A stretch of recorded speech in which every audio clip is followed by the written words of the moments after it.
Plug-in hybrids such as the BMW X5 are great at excelling in official fuel economy tests, which explains how a big SUV like this comes out with a rating of 86 miles per gallon. In reality, you're as likely to get 80 miles per gallon out of this massive SUV as I am to score a date with Penelope Cruz. But that's not to say we should write the xDrive40e off as an irrelevance. For a start, CO2 emissions stand at just 77 grams per kilometre, meaning it should be good value to run. Plug-in hybrids like this have a decent electric range, which in turn means they can be very relaxing to drive. However, all those batteries can compromise space, so let's see how the X5 fares. Well, there's certainly no problem in the back. I'm 5'11", I've got lots of legroom here with the driving position set for me, lots of headroom as well, and that's with the full-length sunroof in place. Also, you can fit 3 adults across the back, helped by the fact that the floor here is completely flat. Unlike other X5s though, what you can't have are the 2 extra seats that fold out of the boot floor. That aside, the boot is still large and you can fold the rear seats flat if needed.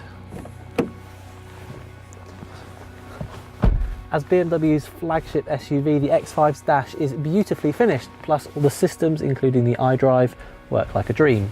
There's actually not much to differentiate this hybrid model from a standard X5 either, mainly just this little eDrive button down here which lets you switch between auto hybrid mode, a battery save function and full electric driving.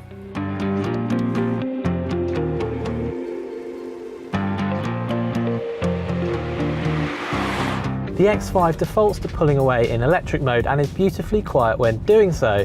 It's also responsive enough when you push the accelerator. It will run up to 19 miles in this mode, and a full charge takes 2 hours and 45 minutes from a BMW Wallbox. Now, the advantage of this being a plug-in hybrid, of course, is that when the battery does go flat, you've got a 2-litre turbocharged petrol engine as backup. It's quick too, 0 to 60 takes just 6.8 seconds, and because it uses a conventional automatic gearbox rather than a CVT, you don't get that high revving engine sound that you do in, say, a Lexus RX 450h. For the most part, the X5 rides well on its adaptive suspension and feels sporty enough in the corners thanks to its direct, well-weighted steering. As for economy, we've struggled to get much more than 30 to 35 miles per gallon, let alone the 80 miles per gallon that BMW claims. Fact of the matter is, for most people, a diesel X5 will make infinitely more sense. Because rules around low emissions cars are becoming ever more stringent, the xDrive40e doesn't even qualify for the plug-in car grant, nor is it exempt from the London congestion charge, both of which in the past could have been key reasons for recommending it. Then there's the fact that both Volvo and Audi offer plug-in hybrid SUVs that are cheaper to run as company cars. This is an undeniably impressive piece of engineering, but the xDrive40e also sits in an uncomfortable gap between a straight diesel X5 and its very best plug-in hybrid rivals.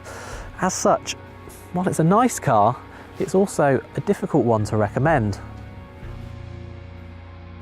Do not forget to click up here to subscribe to our YouTube channel, and you can see detailed reviews of all the latest cars on sale by clicking down here to go to the Telegraph Cars website.